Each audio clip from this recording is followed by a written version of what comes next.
Одоо чи баг 3 дахь сар руу орж байна ажлаас гараад тэгээд 3 дахь сар дээр ихэд харьцангуй гайгүй шүү. Эхний 7 хоногт бүр би эхний сар дээрээ би бүр гачин болчихсон байхгүй. Гэнт ажлаас гарсан чи бүх одоо орлогын хөөсрүүд нь гэнт зогсч могсоол дажгүй цалингаа өгдөг тогтмол хүмүүс нь гэнт байхгүй болоо сонин болоод тэгэл явж исэн чи одоо 2 дахь сар дээр болонгод арай жоохон камбэк хийсэн. Жоохон шинэ төслүүд гэрээ идэх ч юм уу те. Одоо 3 дахь сар дээр болонгод нөгөө нэг одоо элдв бос болж исэн юмнууд нь босч орж ирээд ингээ тэгээ явангууд одоо ажлаас гарснаас одоо хойшоо 3 дахь сар дээр ирэхэд одоо ажлынхаа цалинг бараг 4-5 дахин нугалж байгаа одоо.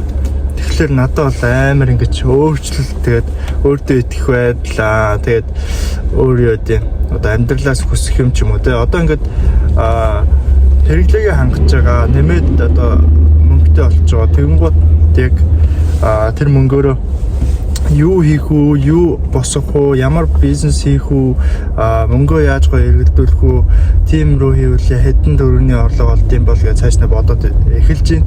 Тэгэхээр бас ингээд одоо амар айцтай байсан бол ингээд гэнт юу гэнт ч гэж одоо амар риски юм хийгээд гарч ирснээрээ ингээд гоё юу болж байна.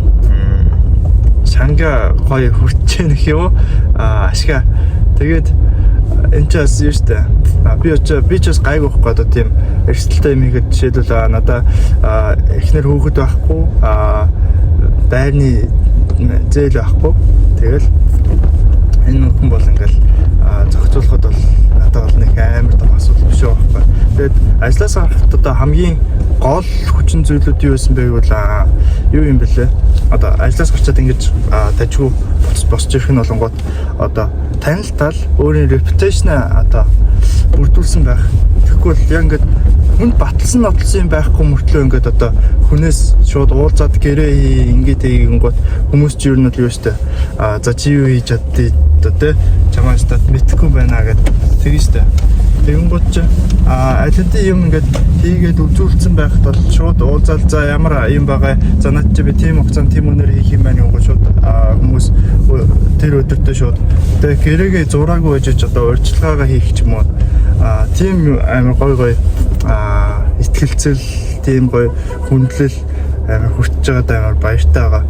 Тэгээд өөр дахиад одоо ингээд олон ажил хийгээ явж байхад хажуугаар нь дахиад нэг өөр юм байна ахын дөө гэрээ хий хүрээд дээр уулзъя чим судлаад өг гэдэг ингээд олон хүн гарч ирээд байгаа болохоор улам ингээд гоё юм. Тэгээд цаашдаа доороо хүн ажиллуулад явхад бас айгу тийм юу болох байх. Нөхцөл нь улам бүрдэх байх. Тэгээд улам энэ бизнесээ явж байгаа юм чи улам тэлэх гэж үзэндээ. Тэгэл монголчууд яг доороо ажиллуулах жоохон юу л таваасаа тийм нэг юу гэх юм бэ итгэж ажиллах хүн амар ховор л байдаг л та.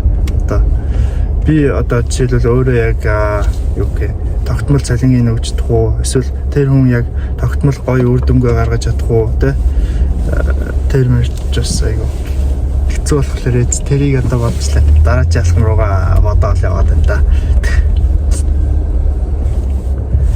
Одоо бас нэг хүнтэй уулзаж нэг бизнесийн ажил ярих гэж байна. Одоо өнөөдөр чинь нэгтгэхгүй. Нэгтгэхийн өдөр одоо 3 өнгөрч байгаа хаа барыг 4 өнгөрч байгаа ч юм уу.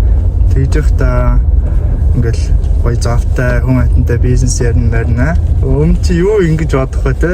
Яа н одоо ингээд ажлынхаа дундор гараад нэг дэлгүүр очт юм уу гэснэ. Өөрөөсөө санаа зовоод ажилтаа ч би ч одоо ажлаа аль болохгүй гэл. Тэгэл нэг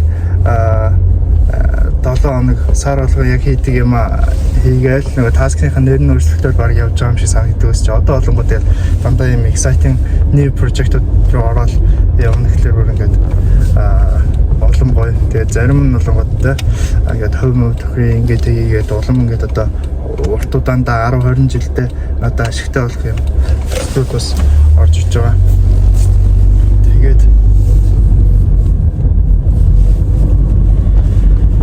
Тэгээд тийм мэдээтэй юм да. Энэ апдейт бол саяны хэдэн 7 хоног бол би 6 аппликейшн хийгээд би одоо 6 аппликейшн хийгээд Play Store App Store руу оруулчлаа. Тэгээд дахиад нэг аппликейшн дуусч байна. Ерөөсөө сарын дотор бас амжуулж л та. Peace.